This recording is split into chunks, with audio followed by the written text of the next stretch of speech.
Hey everybody, this is going to be a quick vlog about yesterday. Yesterday was the bomb cyclone, the blizzard that hit the Denver metro area. I was riding along with Engine 44, which is stationed at Peoria and Lincoln in Douglas County. I picked that station because they have really great highway access to I-25 and to E-470, which usually keeps our first responders busy during snowstorms. Connor was taking her ICS 300 class, so she wasn't able to ride along, but I was able to ride with the crew and give you guys an inside look at what was happening. The rain changed over to snow pretty quickly in the morning, and right around the time that happened, Engine 44 caught the first call, and that was for a power line down near American Furniture Warehouse. 8820, American Line, Engine 44, power line problem.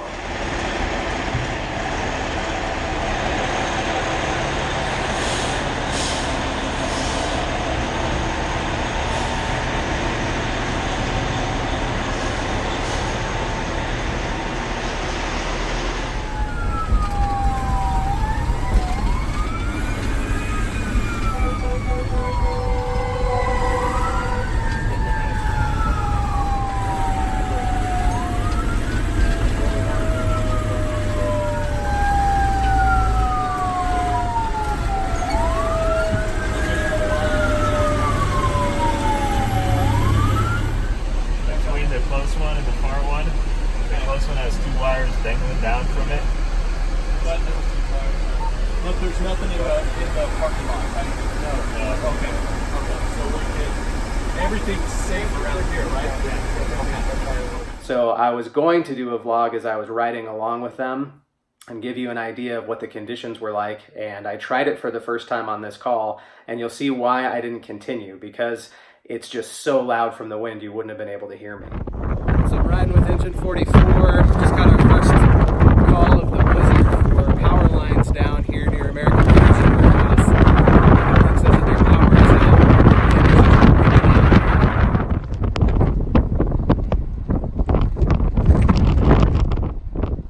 We didn't even make it out of the parking lot from American Furniture before we got our next call, and that was for a traffic accident on E-470 northbound, just north of Peoria.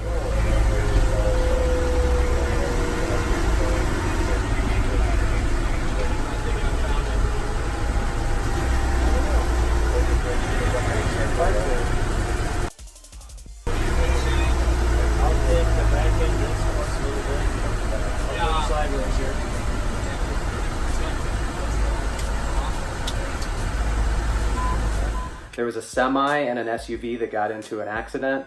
When we got on scene, it was super treacherous on E-470, really dangerous driving conditions. There was a lot of traffic from people who were just leaving work at that time when they got released early. Although it was a really scary looking scene, nobody was injured.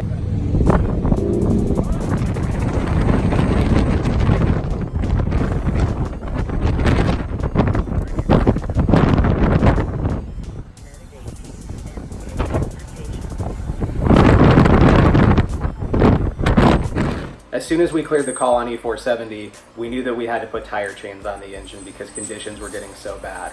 So our engineer, Chad, put chains on the back wheels of the engine, and the whole crew helped make sure that those got on place.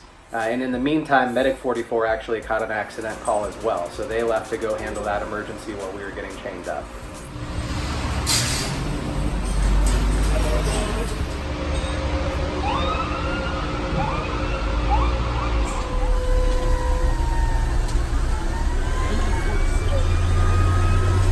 Our next response was to a natural gas line break in Parker, and this one was really unique. The damaging winds broke a fence, the fence flew into the side of the house and struck the gas meter, and it separated the natural gas line from the meter itself, and was free-flowing natural gas. Engine 44 was first on scene. We identified right away that there was an active leak, so the officer and the firefighter went to try and mitigate that. I stayed with the engineer, Chad, and Chad had a really tough and challenging job, which was to make sure that the closest fire hydrant was actually working and would be able to be used in case something ignited and we needed a water supply to fight the fire. So as I was walking towards Chad, the snow that was blowing into my face actually hurt. It felt like I was getting sandblasted with just this pressurized snow, awful wind conditions, and visibility was literally down to just a few feet. Chad was able to get the fire hydrant open, flow water to make sure that we had a water supply, and before he had an opportunity to even stretch a hose line, the crew up at the house was able to shut the natural gas off at the meter so that it wasn't free flowing anymore. They went inside the house and checked the levels inside to make sure that it was safe, which it was, and at that point everything was secure. So we left and we were ready for the next call, and Excel Energy was called to help the homeowner with that problem. Once the natural gas problem was mitigated, our partners at Parker Police Department were there to help, and they actually got stuck. So the crew from Engine 44 was able to help get their patrol car unstuck and get them back on the road, which is a big success. It all comes down to teamwork out there. Leaving the natural gas leak call, Engine 44 was dispatched to a few different responses, a couple different car accidents, and other units were coming available for their calls, and they were able to help with those. But the call that we did ended up responding to was down in Surrey Ridge. That was much more of a treacherous drive, and at that point it was whiteout conditions. It took the engineer and the officer both looking out their side windows with their head literally peeking out the side and trying to gauge where the side of the road was and just creep our way to the emergency call. This one was for a power pole that had been broken off at the bottom by the severe winds and was leaning down. And at that point, after running across the district a few times, we needed to get fuel. So we stopped at the local gas station and fueled up, and the wind was just howling and screaming. It was pretty rough out there.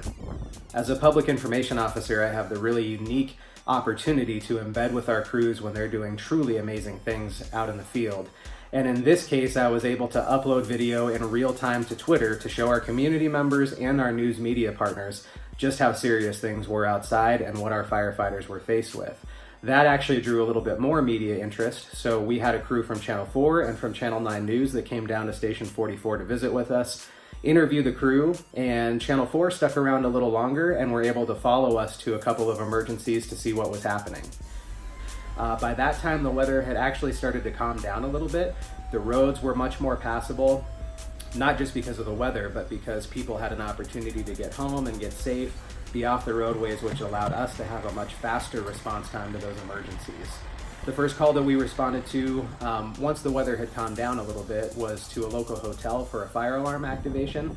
They had had some burnt food, which triggered the alarm to go off. So really it just took us resetting the alarm, making sure that there wasn't a fire problem, and then being ready for the next call, which came within a matter of seconds, and that was for an odor of natural gas inside of an apartment building nearby.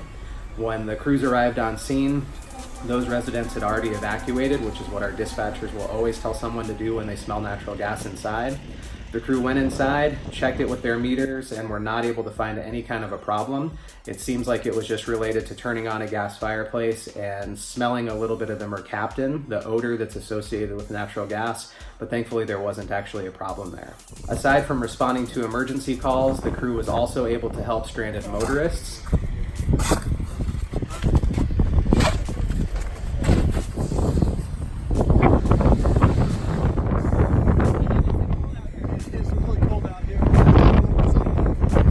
One of the big takeaways from this storm is to be prepared. The National Weather Service gave us ample warning time with a blizzard warning well before the storm actually hit, which gave people plenty of time to prepare and be ready for things to happen.